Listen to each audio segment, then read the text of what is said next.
Now we're going to look around what we call motion around a bank track. So imagine you're in a car or some sort of device, you're on your bike or something like that.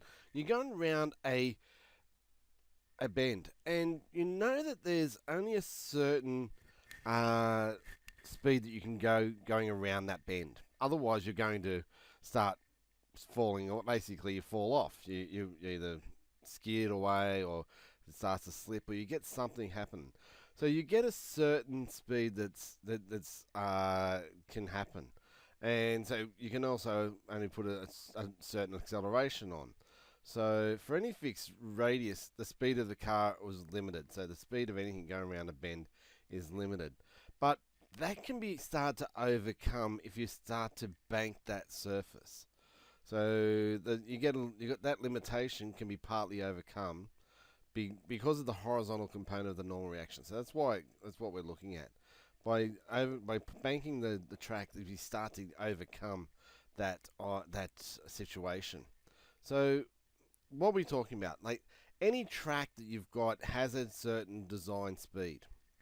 So you got a car mass M traveling at v around a bend of a bend of a radius on a road, radius r, and it's banked at an angle theta. So this is what we're looking at. So what's happening to this car? So vertically, what have we got? We can put our r cos theta. Well, that's theta there. That would be theta there. That ends up being theta there as well. So that's going to be r cos theta going that way. We've got r sine theta going that way. So that's where we're gonna have that situation happening. So we got the bend the vertically we can resolve it. We're going r cos theta is equal to mass times gravity, and r sine theta is equal to mass times omega squared times r equals mass times velocity on r. So either one depending on what we're looking at. So for the design speed of a track, if we look at taking those two equations and solving them, we get tan theta is equal to v squared on rg, or your design speed v can be written as the square root of rg tan theta. So for it to have any side slip, without any side slip, if the car can go at that velocity or the speed, then it won't have any tendency to slip. So that's what we call the design speed. V is equal to the square root of rg tan theta. So, and that's where it all comes from our horizontal and vertical capacity components. So what now if we go to do something and go faster? So what will happen? Well, what will happen is that you start to get a situation where the car will start to slip. So we've got slippage the car will tend to slip there. So, but what's going to happen because it's going to slip? The road's going to have a frictional force being applied to it. So there's going to have an extra force going in that back towards down the track because the car's going faster. So it will tend to try and slip out. So imagine NASCAR, if they try and go too far, they're going to slip towards the side wall of the track. So imagine that. So again, resolving all our forces vertically and horizontally. If that's theta, you can draw up your vertical forces. But we've got this frictional force that is going to start to happen there as well, because the friction's coming back down the track this way this time. So what's it going to be opposing it there? So vertically, you got a frictional force that's occurring there, so that's going to have effect trying to drag it down as well as the mass times gravity. So that's why it's a negative. You can put it on that side to be a positive with the with the mass times gravity, because the r cos theta is going to affect it. So acting downwards will be f sine theta as well. And at this time again, we're going to have r reaction force times sine theta, as well as the friction force times cos theta, and that's going to be opposed to the mass times omega squared times r mv squared on r. So that's what's happening vertically and horizontally with those. So there's our forces diagram that we can draw up for that. So you can get your forces from all those. So we can see the r sine theta that's acting there. We've got the r cos theta acting up.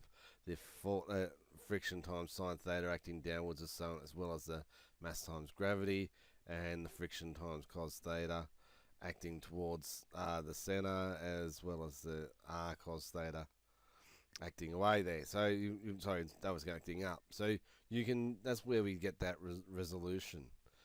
Getting your velocity like we did before, we can do the division, and then we can solve that to see that that has to be greater than Rg tan theta.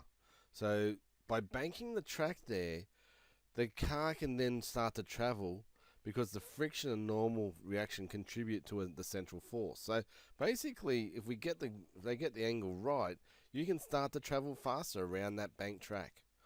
So we get those forces starting to even out. So what is about this time? What if your velocity is less than the design velocity? The speed is less than the design speed. Well, this time it'll tend to slip downwards from the track. So your friction's going to act in this direction. Imagine something like if you've ever watched a cyclist on the bank tracks there in a velodrome. That's where you're looking, that situation where they have a design speed as well, but they have to try and counteract what they do if they start to go slower than the design speed, because they'll tend to drift down the track there. So by looking at those ones, you can draw up your forces diagram again. We haven't got a forces diagram here, but you can see that you get the force from the forces diagram, that the friction's acting that way, so it's going to act up in this direction. So it's going to oppose the mass times gravity, and as well as the this time it's going to act for horizontally, it's going to be acting away from the center. So that's why it's a negative f cos theta there, because it's going to tend to move in the other direction.